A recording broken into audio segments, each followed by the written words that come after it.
Hallelujah, hallelujah, आमीन। Thank you Lord Jesus. महायाजक के लिए नीले रंग का बनाया गया साधु संतों का वस्त्र हमें प्रभु यीशु मसीह के सहकर्मियों के रूप में हमारे कर्तव्य और स्वर्गीय बुलाहट की याद दिलाता है। हमें परमेश्वर के सहकर्मी हैं। पहला कुरिन्थियों 3:9 हमारी स्वर्गीय बुलाहट है। इब्रानियों 3:1 इस बुलाहट में हर एक विश्वासी का हिस्सा है। उसी भाग में पहला कुरिन्थियों 3:9 हमें यह बताया गया है कि हम परमेश्वर का भवन हैं। एक भवन के लिए हमें पत्थरों, ईंटों, मिट्टी और लकड़ी जैसी बहुत सी चीज़ें की जरूरत पड़ती है। हमें बड़े और छोटे दोनों तरह के पत्थरों की जरूरत पड़ती है। वैसे ही हमें रेत, लकड़ी और दूसरी चीज़ों की जरूरत होती है। परमेश्वर के भवन के निर्माण में प्रभु यीशु मसीह में विश्वास करने वाले हर एक विश्वासी का हिस्सा है। हम प्रभु यीशु मसीह का घर बना रहे हैं और हमें भी घर है। इब्रानियों 3:6 नीला आखरंगा हमारी स्वर्गीय बुलाहट का प्रतीक है और हमें प्रभु यीशु मसीह के सिद्धाधीन रहते हुए इस स्वर्गीय घर को बनाया है।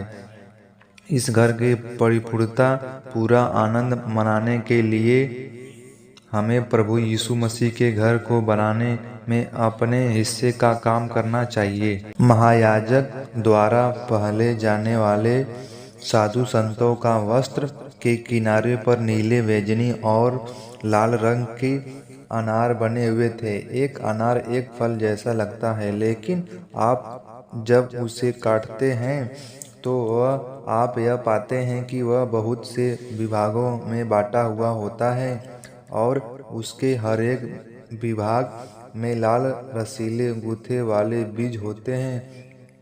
फिलिस्तीन में पाए जाने वाले अनार बहुत बड़े होते हैं। यह फल प्रभु के लोगों का प्रतीक है। विश्वासी हालांकि विषय में कोने कोने में बिखरे हुए हैं, फिर भी वे सब मिलकर एक कलीसिया हैं। वे सभी जो प्रभु यीशु मसीह के लहू द्वारा खरीदे हुए हैं, कलीसिया के सदस्य हैं। कलीसिया सिर्फ एक ही है।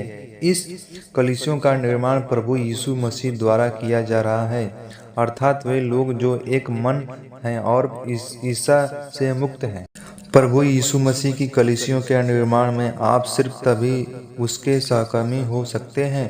जैसे अनार के बीज बहुत से विभागों में बांटे हुए होने पर भी एक फल होते हैं, वैसे ही प्रभु यीशु मसीह के जीवन द्वारा हमें भी एक देह में होते विश्वासी की 7 गुना एकता उन्हें एक देह बनाती है। एक देह, एक आत्मा, एक आशा, एक बुलाहट, एक विश्वास, एक बपतिस्मा और एक प्रभु और सृष्टिकर्ता। प्रभु उसके लोगों में यह 7 गुनी एकता चाहता है।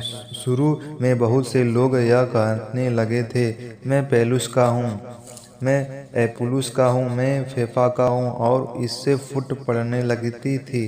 परमेश्वर की कलीसिया में कोई मानवीय नाम नहीं दिया जा सकता। सभी नाम और शीर्षक विभाजित करते हैं। हम एकता द्वारा स्वर्गीय कलीसिया का निर्माण कर सकते हैं। अनार हमें किसी भवन की नहीं बल्कि जीवन कलीसिया की याद दिलाती